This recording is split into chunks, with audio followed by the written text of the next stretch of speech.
Halo, selamat datang kembali di penugasan audit. Di kesempatan kali ini kita akan membahas case nomor 5 dengan judul The Salaries. Bayangkan jika Anda adalah seorang auditor yang ditugaskan untuk menguji pengendalian internal pada sebuah penugasan audit siklus penggajian dan personalia di PT Romansa Indah. PT Romansa Indah adalah sebuah perusahaan manufaktur yang memiliki nature bisnis di bidang perakitan bagian-bagian komputer. Hingga saat ini, PT Romansa Indah memiliki total 200 pekerja dengan hitungan jam dan 30 karyawan tetap di 3 lokasi perusahaan yang berbeda.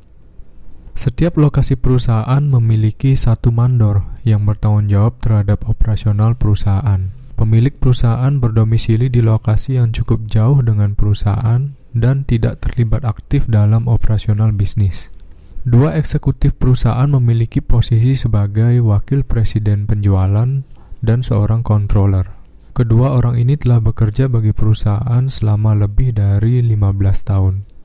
Beberapa pekerja dengan hitungan jam dipekerjakan oleh mandor di setiap lokasi sesuai dengan kebutuhan dasar perusahaan. Masing-masing mandor memberikan rekomendasi tingkat upah untuk setiap karyawan baru serta rekomendasi peningkatannya. Efektivitas masing-masing karyawan ini sangat bervariasi, sehingga tingkat upah tersebut akan disesuaikan. Seluruh tingkat upah yang diajukan harus disetujui oleh controller. PT Romansa Indah cenderung memiliki sistem pekerjaan yang fleksibel karena terdapat pekerja dengan hitungan per jam dan bekerja secara independen. Kebijakan jadwal bekerja dimulai dari pukul 7 di pagi hari hingga pukul 18 di sore hari.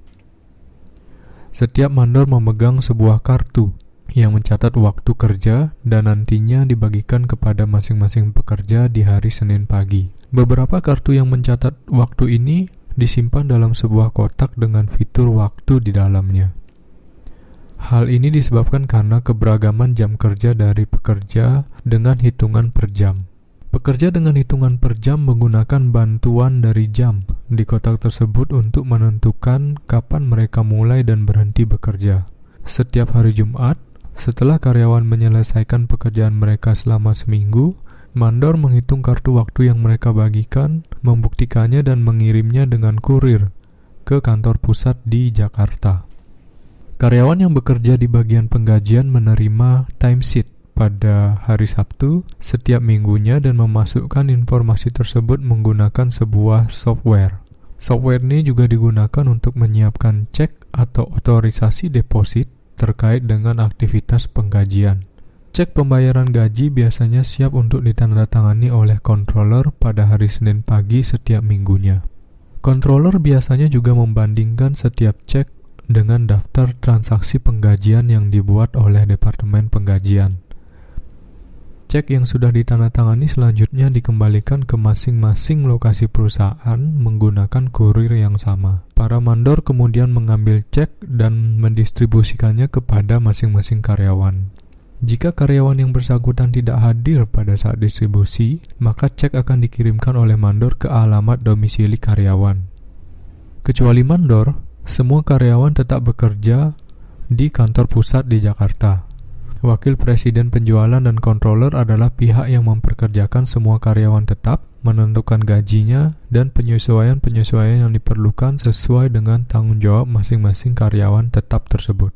Pemilik perusahaan adalah pihak yang menentukan gaji dari wakil presiden penjualan dan controller.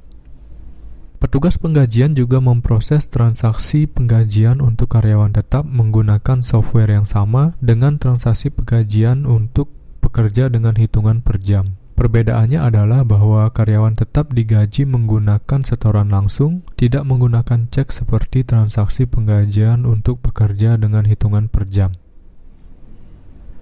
Software penggajian memiliki kontrol akses yang diatur oleh controller. Controller sendiri adalah satu-satunya orang yang memiliki akses terhadap panduan gaji dan tingkat upah pada software penggajian tersebut. Jika terdapat pembaharuan pada tingkat upah, maka controller adalah satu-satunya pihak yang dapat melakukannya. Di sisi lain, karyawan bagian akuntansi lainnya memiliki akses ke semua panduan gaji di luar dari software tersebut. Sebagai tambahan, Asisten controller telah diajari untuk merekonsiliasi rekening bank dan ditugaskan untuk melakukannya setiap bulan. Sekian adalah case nomor 5 terkait dengan The Salaries. Selamat mengerjakan.